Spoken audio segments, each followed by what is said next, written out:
What happens when a former royal sits down for what should be a routine late-night talk show appearance, only to find herself in the most explosive television confrontation in recent memory? Tonight, we're diving deep into the shocking events that unfolded when Meghan Markle appeared on The Late Show with Stephen Colbert, an interview that was supposed to promote her latest philanthropic venture, but instead became a verbal battlefield that left studio audiences stunned and network executives scrambling.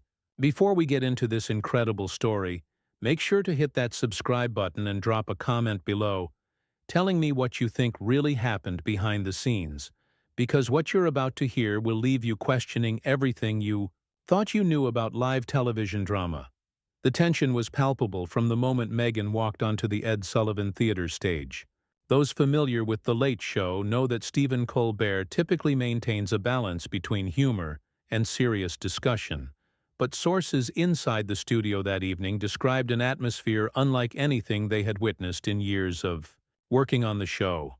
The usual pre-interview banter between host and guest was noticeably absent, replaced by what one crew member described as an icy politeness that set everyone on edge. Meghan had arrived at the theater earlier that afternoon for the standard rehearsal and technical run-through. Multiple sources confirmed that during these preliminary sessions, there were already signs that this would not be a typical celebrity interview.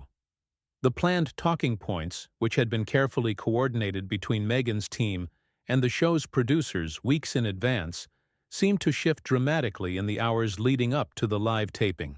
What was originally intended to be a light-hearted discussion about Meghan's charitable work and upcoming projects had somehow evolved into something far more contentious. The show's producers had been walking on eggshells all day. Several staff members noted that there were multiple closed-door meetings throughout the afternoon, with Meghan's publicist and legal team making demands that went far beyond the usual guest requirements. They wanted certain topics completely off-limits, specific questions pre-approved, and even requested editorial control over how certain segments would be edited. Despite the fact that The Late Show typically tapes live-to-tape with minimal editing, Stephen Colbert, known for his sharp wit and ability to handle difficult guests, seemed unusually tense during the final preparation meetings. Sources close to the production revealed that he had expressed concerns about the increasing restrictions being placed on the interview content. As someone who built his career on satirical commentary and fearless questioning, the idea of conducting a heavily sanitized interview clearly didn't sit well with him. The audience filing into the theater that evening had no idea they were about to witness television history in the making. They came expecting the usual mix of comedy, music, and celebrity chat that The Late Show is known for. Instead, they would become unwitting participants in a confrontation that would dominate headlines and social media discussions for weeks to come. As the show's familiar theme music played, and Stephen took his position behind the iconic desk, there was an undercurrent of electricity in the studio that even the most casual observer couldn't ignore. The warm-up comedian had done his usual routine to energize the crowd, but several audience members later reported that something felt different, though they couldn't quite put their finger on what it was. When Stephen began his opening monologue, he seemed to be going through the motions, hitting his usual marks and delivering his prepared jokes with professional precision. But those who knew him well could detect a subtle change in his demeanor. There was an edge to his humor that seemed sharper than usual, and his transitions between topics felt more abrupt than his typically smooth delivery. The first segment proceeded normally enough, with Stephen covering the day's political news with his characteristic blend of insight and comedy. The audience responded as expected, laughing at the appropriate moments and applauding when prompted. But as the show moved toward the guest interview segment, the atmosphere in the studio began to shift perceptibly. Behind the scenes, final preparations were being made for Meghan's entrance. Her team had insisted on several last-minute changes to the set arrangement, moving chairs to specific positions and adjusting lighting in ways that struck the technical crew as unusual and unnecessarily complicated. These modifications delayed the show's progression and created additional tension among the production staff who were already dealing with an unusually high-stress situation. The stage manager's voice could be heard through headsets coordinating the complex logistics that had evolved around what should have been a straightforward celebrity interview. Camera operators were receiving modified instructions. Sound engineers were making adjustments to accommodate the new seating arrangement, and the show's director was clearly working overtime to manage all the moving pieces that had been thrown into motion by the day's developments. As Stephen prepared to introduce his guest, there was a moment of unusual silence in the studio. The typical energy that builds before a celebrity entrance seemed muted, replaced by something that felt more like anticipation mixed with apprehension. Even the audience seemed to sense that something significant was about to unfold, though they had no way of knowing just how dramatic the next hour would become. The introduction itself was delivered with Stephen's professional polish, but careful observers noted subtle changes in his typical guest introduction style. His words were chosen more carefully than usual. His smile seemed slightly forced, and there was a tension in his voice that suggested he was preparing for something far more challenging than a routine celebrity chat. As Meghan made her entrance onto the stage, the audience erupted in the expected applause and cheers. She moved, with the poise and confidence that had become her trademark, waving to the crowd and taking her seat across from Stephen with practiced grace. But even in those first moments, there were signs that this interview would be anything but ordinary. The initial pleasantries were exchanged with professional courtesy, but both host and guest seemed to be maintaining a careful distance that was unusual for the late show's typically warm and welcoming atmosphere. Stephen's opening questions were delivered with his characteristic charm, but there was an underlying formality that suggested both participants were very much aware they were stepping into potentially dangerous territory. The first few minutes of the interview proceeded according to the carefully negotiated script. Stephen opened with questions about Meghan's recent charitable initiatives, allowing her to discuss her work with women's empowerment and educational programs. Her responses were polished and articulate, delivered with the media training that had served her well throughout her public life. The audience responded positively, and for a brief moment it seemed like the evening might unfold without incident. But then Stephen began to veer away from the approved talking points. His transition was so smooth that most viewers probably didn't notice the shift, but those familiar with interview dynamics could sense the subtle change in direction. Instead of moving to the next pre-planned topic, Stephen leaned back in his chair with a slight smile that didn't quite reach his eyes and asked a question that immediately changed the entire dynamic of the conversation. "You know, Meghan, there's something I've been curious about," Stephen said, his tone remaining conversational, but carrying an undercurrent that made everyone in the studio pay closer attention. "You've spoken extensively about your commitment to authenticity and truth-telling, but there seems to be some disconnect between public statements and documented facts in several instances. How do you reconcile that?" The question hung in the air for what felt like an eternity. Meghan's practiced smile faltered for just a fraction of a second before she recovered her composure, but that brief moment was enough to signal that the carefully constructed facade was beginning to crack. Her response was measured, but there was a defensive edge that hadn't been present in her earlier answers. "I think that's a rather loaded question, Stephen," she replied, her voice maintaining its pleasant tone, but with a steel underneath that hadn't been there moments before. "I've always been committed to speaking my truth, and I think anyone who suggests otherwise might want to examine their own motivations for questioning that commitment." The audience shifted uncomfortably in their seats. This wasn't the light-hearted banter they had come to expect from late-show interviews. Stephen, however, seemed energized by the pushback. His journalist instincts, honed during years of political commentary and hard-hitting interviews, were clearly kicking in. "But that's exactly what I'm getting at," Stephen continued, leaning forward slightly. "The phrase, 'my truth,' is interesting because it suggests there might be multiple versions of the same events. When you made certain claims about your experiences, and then documentation emerged that seemed to contradict those claims, How do you explain that discrepancy? Meghan's posture stiffened visibly. The transformation was remarkable to witness, sources later reported. The composed, media-savvy personality that had walked onto the stage was being replaced by someone who was clearly not accustomed to being challenged so directly in a public forum. I find it concerning that you would come at me with this kind of aggressive questioning, Meghan responded, her voice rising slightly. This feels more like an ambush than an interview. I was told we would be discussing my charitable work and future projects, not relitigating past events that have been thoroughly addressed. The studio fell into an uncomfortable silence. Even the camera operators seemed to be holding their breath, as they captured what was clearly becoming a confrontation rather than a conversation. Stephen, to his credit, maintained his professional demeanor, but there was a determination in his expression that suggested he had no intention of backing down. I appreciate that you might feel blindsided, Stephen said, his voice remaining calm but firm. But I think our audience deserves to have these questions addressed. You've built a public platform based on your personal narrative, and when elements of that narrative come into question, it's fair game for discussion. That's how journalism works? Journalism? Meghan's voice now carried a note of incredulity that was impossible to miss. Is that what you call this? Because it feels more like a hit job to me. I've been nothing but gracious in accepting your invitation to appear on this show, and this is how you repay that courtesy?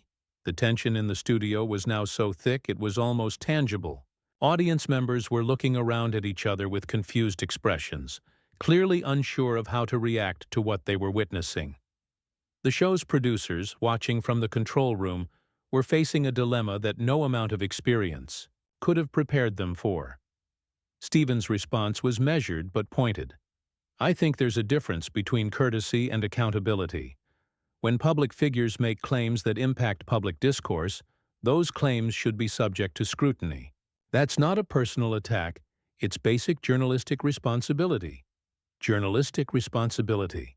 Meghan's composure was now completely gone, her voice carrying an edge of anger that was impossible to disguise. You're hiding behind journalism to justify what amounts to a character assassination. I came here in good faith to discuss important work that I'm doing to make a positive difference in the world, and instead you're trying to drag me through some kind of public trial. The escalation was happening so quickly that even seasoned television professionals were struggling to keep up. What had started as a standard celebrity interview was rapidly devolving into something unprecedented in late-night television history. Stephen, perhaps sensing that he had pushed things to a critical point, attempted to dial back the intensity while still maintaining his position. Look, I'm not trying to put you on trial, he said, his tone becoming slightly more conciliatory. But I do think it's fair to ask questions when there are inconsistencies in public statements. That's not personal. It's just holding public figures to the same standard we would hold anyone else who chooses to be in the spotlight. But Meghan was beyond the point of accepting any olive branch. Her media training, which had served her well through countless interviews and public appearances, seemed to have completely abandoned her in this moment of high-pressure confrontation. The same standard? She fired back, her voice now carrying a tone that made everyone in the studio acutely uncomfortable. I don't think you would subject other guests to this kind of hostile interrogation.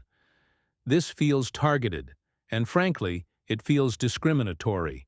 I have to wonder if there are other factors at play here that are influencing your approach to this interview. The implication hung in the air like a live wire. Stephen's expression hardened, and for the first time in the interview, his professional mask slipped slightly. The suggestion that his questioning was motivated by anything other than journalistic integrity was clearly a line that he was not prepared to let slide. I'm going to stop you right there, Stephen said, his voice taking on a firmness that commanded attention. I've been doing this job for a long time, and I've interviewed people from every background imaginable. My questions are based on documented facts and legitimate concerns that have been raised in multiple credible sources. If you want to discuss the substance of those concerns, I'm happy to do that, but I'm not going to sit here and be accused of bias when I'm simply doing my job.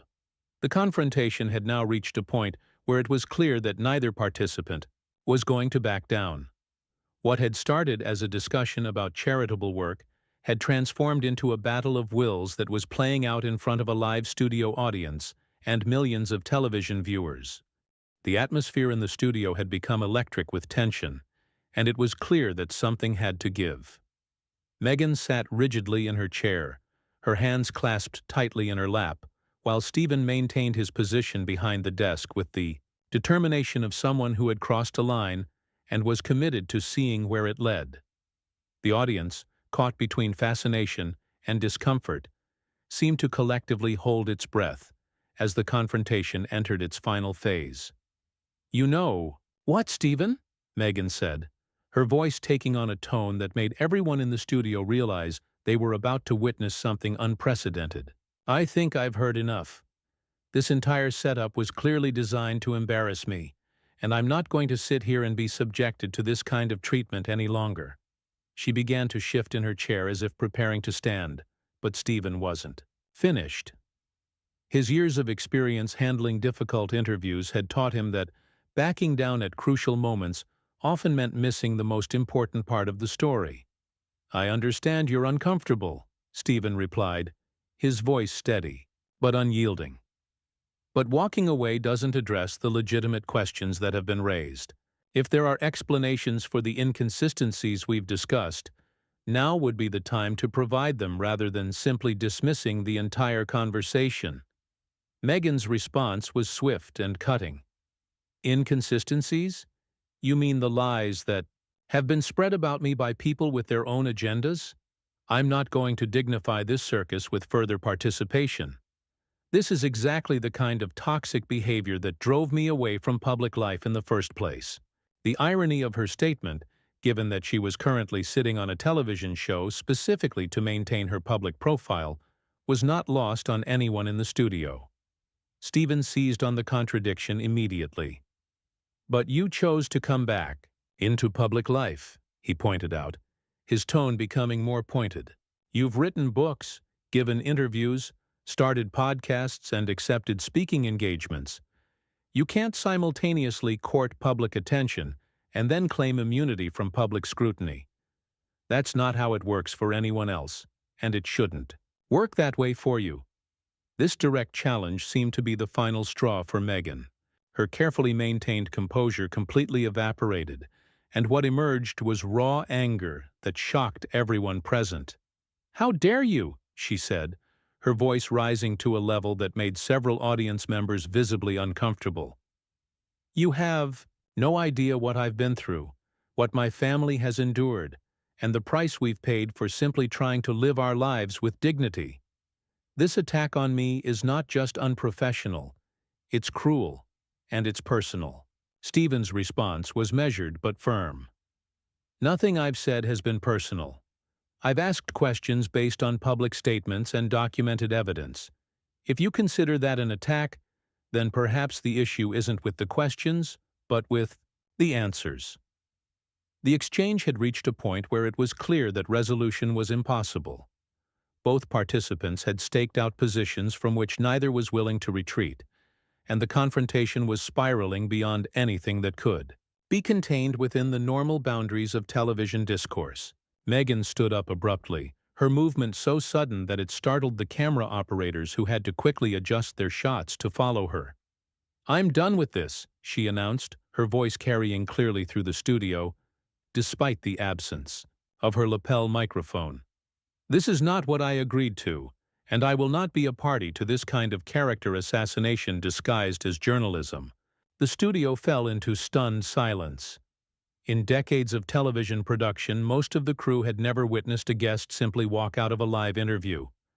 The logistics alone were staggering, the audience was confused and agitated, and the show's producers were facing a crisis that had no precedent in their experience. Stephen, to his credit, attempted to manage the situation professionally. "Meghan, I understand you're upset, but I think if we could just take a breath and continue this conversation in a more constructive way." but Meghan was beyond negotiation. "There is no constructive way to continue this," she interrupted, her voice carrying throughout the studio as she began to move toward the edge of the set. "This entire thing was a setup from the beginning, and I should have trusted my instincts when I sensed something was wrong during rehearsal." Her movement toward the exit triggered a flurry of activity behind the scenes. The show's stage manager was speaking urgently into his headset, trying to coordinate with the control room about how to handle the unprecedented situation. Camera operators were receiving conflicting instructions about whether to follow Meghan's exit or focus on Stephen's reaction. Stephen made one final attempt to salvage the interview. "If you have concerns about the questions or the format, we can address those," he said, speaking directly to Meghan even as she continued to move away from the interview area. "But walking away doesn't solve anything, and it certainly doesn't address the issues we've been discussing." Meghan paused at the edge of the set and turned back to face him, her expression a mixture of anger and what appeared to be genuine hurt. "The only issue here is your apparent belief that you have the right to put me through this kind of public humiliation. I came here as a courtesy, and this is how you've chosen to treat that courtesy." What happened next would become the most talked-about moment in late-night television history. Instead of simply leaving the set, Meghan addressed the studio audience directly, her voice carrying the trained projection of someone accustomed to public speaking. "I want everyone here to know that this is not what was promised," she said, gesturing toward the confused and uncomfortable audience. "You came here expecting entertainment, and instead you've been made unwilling participants in what amounts to a public ambush. This is not representative of the kind of respectful discourse that should characterize public media." The audience's reaction was mixed and uncertain. Some people began to applaud, though whether in support of Meghan or simply in response to her direct address was unclear. Others remained silent, clearly unsure of how to process what they were witnessing. Stephen, faced with a situation that was rapidly spinning beyond any hope of control, made the decision that would define the rest of the evening. Standing up from behind his desk, he addressed both Meghan and the audience with the kind of directness that had made him a respected figure in television journalism. "I respect your right to leave if you feel uncomfortable," he said, his voice carrying clearly through the studio. "But I also have a responsibility to my audience and to the principles of honest journalism. The questions I asked were legitimate, and they were based on information that is already in the public domain. If that makes you uncomfortable, I understand, but I won't apologize for doing my job." This final statement seemed to crystallize the entire confrontation into a single moment of absolute clarity. Meghan, now clearly committed to her exit, delivered her parting words with the kind of dramatic finality that would ensure this moment would be replayed endlessly on social media and news programs. "Your job?" she said, her voice carrying a note of disdain that made everyone in the studio wince. "If this is what you call journalism, then journalism is dead. I came here in good faith, and I'm leaving with my integrity intact, which is more than I can say for this show." With that, she walked off the set, leaving behind a studio full of stunned audience members, bewildered crew members, and one very determined talk show host who had just presided over the most explosive interview in late-night television history. The aftermath in the studio was unlike anything anyone present had ever experienced. Stephen, left alone at his desk with cameras still rolling and an audience that didn't know whether to laugh, applaud, or simply sit in shocked silence, had to make split-second decisions about how to proceed with the remainder of the show. What you've just heard is the complete account of one of the most dramatic confrontations in television history, a clash between two strong-willed personalities that escalated beyond anything either participant could have anticipated. The reverberations from this explosive interview would continue for weeks, but the raw drama of that evening in the Ed Sullivan Theater will be remembered as a defining moment in both careers. Make sure to subscribe to the channel for more incredible behind-the-scenes stories like this one, and drop a comment below telling me what you think was the real turning point in this confrontation. Was it Stephen's decision to go off script, Or was Meghan's reaction more dramatic than the situation warranted?